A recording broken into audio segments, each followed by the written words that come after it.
My remit tonight is to introduce our guest speakers. My name is Sophie Burton.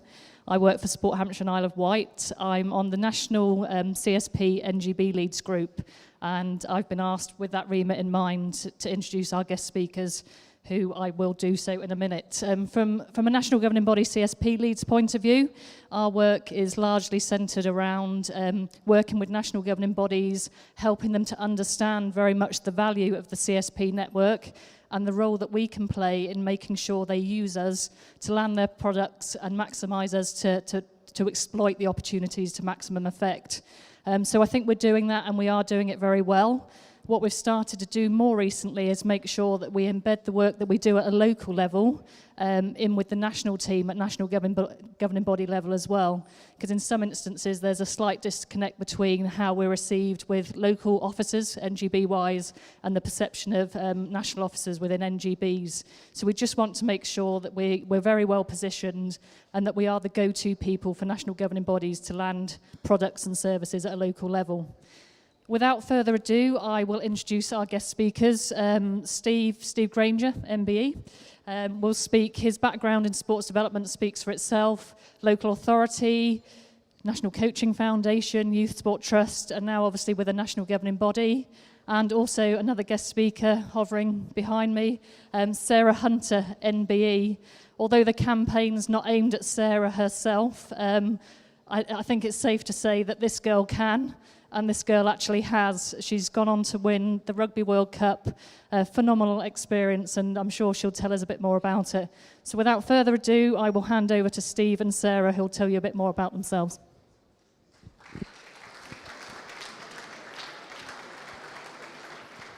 Thanks very much, Sophie. It's always worrying when it's you're presented as a guest speaker. We thought we were coming to do a quick advert about the Rugby World Cup, but I'll try and just tell you a little bit about the next 186 days for us until we kick off the Rugby World Cup on September the 18th. And then Sarah will perhaps just reflect back on that fantastic win that they had back in August in France last year, and look ahead to what she thinks that might mean for the men if they happen to achieve the same. And we're delighted this evening to have brought two of the World Cup trophies. There are 3 World Cups in existence, really. The Under-20 Junior World Cup, which England have won for the last 2 years, and of course the Women's Rugby World Cup. And we're hoping that we can add a third one to that on October the 31st this year. And we're certainly hoping that after this weekend, we might just have a Six Nations Championship trophy to show as well. But I shouldn't gamble too much on that. It is only 186 days until the Rugby World Cup comes to our country. It's very much not a London-centric event. Venues right across the country, from Newcastle down to Exeter, across to the Olympic Stadium, down in Brighton, Milton Keynes, Gloucester, Leicester, Leeds, Manchester, and of course slightly into Wales and a few games at Cardiff, and then the Olympic Stadium, Wembley and Twickenham. And there's a lot of interest in the tournament, but my challenge to us, I suppose, is that, and certainly what we're saying to our team back at the RFU, is that our work really starts in 229 days, which of course is when the tournament will all be over. Hopefully we'll be looking back on a fantastically successful tournament, and people often say, how do we judge? How are we going to judge whether it's good or not? And we kind of triangulate it into 3 things. One is, of course, it'd be fantastic if England could win and we could lift a trophy, and we've really got to trust Stuart and the coaching team that they're going to find their feet and they're going to do that. Secondly, that it's going to be the best ever tournament, and from a spectator point of view and a national engagement point of view, it's going to be great, and we've every confidence in the team that are dealing with that day in, day out. And then the third bit, of course, is what's going to happen afterwards.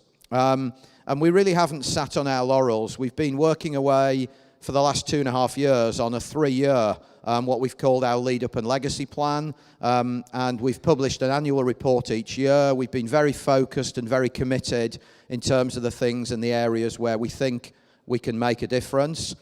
We're working hard now over the next 6 months to really try and maximise the activation opportunities. So we have a 100-day trophy tour that starts on the 10th of June It spends a little bit of time first in Scotland, in Northern Ireland, in the Republic of Ireland, in Wales, and then it spends the majority of its time in England.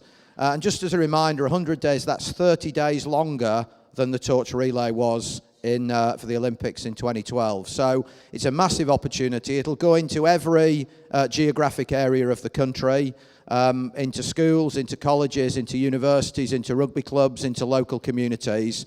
And we really hope that as it comes into your areas of the country, you'll really get behind it and engage with it. The other thing that kicks off on the 10th of June is a major programme called the Festival of Rugby. And for those that remember the Inspired By programme back in 2012, this is rugby's equivalent. So it's a non-commercial desire to say yes, put on an event, have some connection to rugby. It doesn't have to be at a rugby club. It doesn't have to involve a rugby ball. It could be an arts event. It can be a music event. It can be a cake sale. It can be a barbecue. It can be whatever, in a whole range of rugby clubs and other sporting clubs, we hope. In village halls, in community centres, in libraries, in places that we wouldn't necessarily normally think of rugby being. And it's a really simple process. The website's live, festivalofrugby2015.com. Really simple approvals process, a brand that then can be used, and every event will be on that website and on that database, and people will be able to find it and hopefully connect with it and go along. And we really see this network of people in the room as being really important in hopefully helping us to promote that. And we probably will have a prize and an award for the CSP that happens to get the most events registered. So we all like a good competition. So please really get behind us and help us. And then as we get into tournament time itself, massive amount of work going on in the cities across the country, in the fan zones that'll be around, and actually as well around the training bases. So it's quite a complicated tournament. Although we only have 20 teams, it's over 40 days of competition, teams moving around the country, and there are a whole host of training bases, and teams commit to do community work and to get out into the community. So we want to make this the most memorable lead-up period to a Rugby World Cup. We want to make it the most memorable Rugby World Cup ever, but most importantly of all, we genuinely want to leave a meaningful legacy behind. And our strap word probably is that we really want to try, in those communities that think rugby is exclusive, to really demonstrate that rugby is an incredibly inclusive sport. So I thank you in advance for the help that I'm sure you're going to give us and the support that you're going to get behind us with. And I'll leave you now to Sarah, who, along with being a Rugby World Cup winner last year, is also one of our full-time employees at the Rugby Football Union.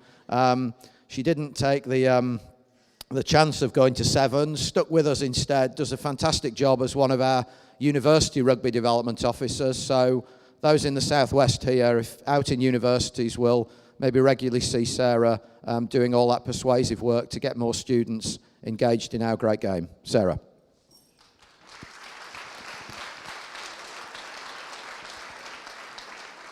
Thanks, Steve. As Steve says, the opportunity to have a Rugby World Cup in your home nation is fantastic, and over there is the trophy that we managed to bring back on August the 17th, 2014. And just to put it in a little bit of context, I'll just explain a bit about why winning that was so significant for us as a team. It took us 20 years to win that trophy back. The last time England won was back in 1994. As a team, England got to the final in 98, in 2002, in 2006, and in 2010. In every stage at the World Cup final, we lost. And I was lucky or unlucky to have played in 2010 in England, in the Stoop, in front of a capacity crowd of 14,000, pretty much English fans cheering us on, and we lost by 3 points. That hurt in devastation for me personally, working for 7 years in the elite side from a 9-year-old was heartbreaking. I remember finding my parents and just sobbing in my mum's arms until I just had no more tears left. So then you have two options. You think, right, what are we going to do about it? We weren't good enough ultimately to win. Some of the girls, it was their second World Cup final that they'd played in. So they'd been through at their lowest point, not once, but twice. So I remember vividly to this day, the first training session we had back together as a squad. We all had to go up and write on a board of why we'd come back, why were we sat in that room together for another 4 years of hard work, of highs and lows along the way. What were we there for? Why were we together? And pretty much every one of them said, because we hadn't achieved our goal. We hadn't achieved what we'd set out to do. Not just for ourselves, but for all the England players past that had failed at that last hurdle. So it probably was 2011, Six Nations, we started. And we had some highs and lows along the way. We'd won Grand Slams. We'd whitewashed New Zealand twice. And then as you start to want to come into some form, we dropped. We lost the Six Nations in 2013. We lost the Six Nations in 2014. We went to New Zealand and we lost, and we were whitewashed out in New Zealand. So you're thinking, right, we're going into a World Cup in less than a year and our form's wavering. But we strongly believed as a squad that we had it within us. We had the ability, and we took from those defeats what we needed to build into the World Cup in 2014. And I think people had sort of underestimated us. People had written us off in the press. They were like, oh, England had peaked in 2012. They're not good enough anymore to win. But we had that belief within ourselves. And all the way through the World Cup, we kind of ignored the press. We took on board the positive things. So having the support, the nation behind us, that 16th man, was unbelievable. Like, in our hotel in France, we had a wall of all the messages that were coming through social media, through the papers, through every sort of means to show what was behind us. And then we just took one game at a time till we got to the final. And then waking up on the morning of the final felt completely different to what it had done 4 years ago. There was a sense that this team were ready. There weren't nerves, there wasn't apprehension, it was an excitement of the potential we had and what we could fulfill on that day if we performed and we achieved what we set out to achieve. And all the way through, there was a feeling with the sense within us, the belief from every person, whether it was the staff member, whether it was the players that were starting, whether it was players that weren't, whether it was the players back home who weren't selected. There was that belief, and sure enough, the kickoff went, and that we had some moments where we were under the cosh, but we stuck to it. And I think we knew that when Emily Scarrett broke through the defence and ran in to score the try that eventually would lead us to win, and you can see the reaction. And you see it watching videos, and you can see it in photographs. The whole squad just wraps her up. And I think everyone knew that moment was the moment that 20 years of her had now changed. And the significance that's now had, especially within the women and girls game, has been huge this season. And I don't know whether it's a fact because of the great work that you guys are doing, that us as a governing body are doing, the fact that women's sport is now just in the arena to be taken part of. But we've seen what success can do in getting more girls into the game that we love. And having played in a home World Cup, there's nothing better than knowing you've got that home support. And we had such support off the men's team, and to be part of a home Rugby World Cup this summer is absolutely incredible. And that excitement to have built on from winning one to be able to support and hopefully create that legacy that Steve's talking about in all different aspects is one that we should all thoroughly get behind and be really excited to know that we can play a huge part in not only the success of the team itself, in supporting them, but also on what we can do for potentially the future players, whether they make it to full internationals, or whether they're just the next third team member, or whether they're the guy that's going to go and sweep the changing rooms, or mark the pitches, or make the dinner after the games are finished. We can all play a massive part in that, and we should be really excited to get behind it, because rugby is a wonderful game, and we can see, having played it and being part of a job, that this is a once-in-a-lifetime opportunity that we might not get again in our generation, having a Rugby World Cup. So embrace it, get involved as much as you can, and look forward to being part of the best Rugby World Cup that's ever been hosted, and have a good evening.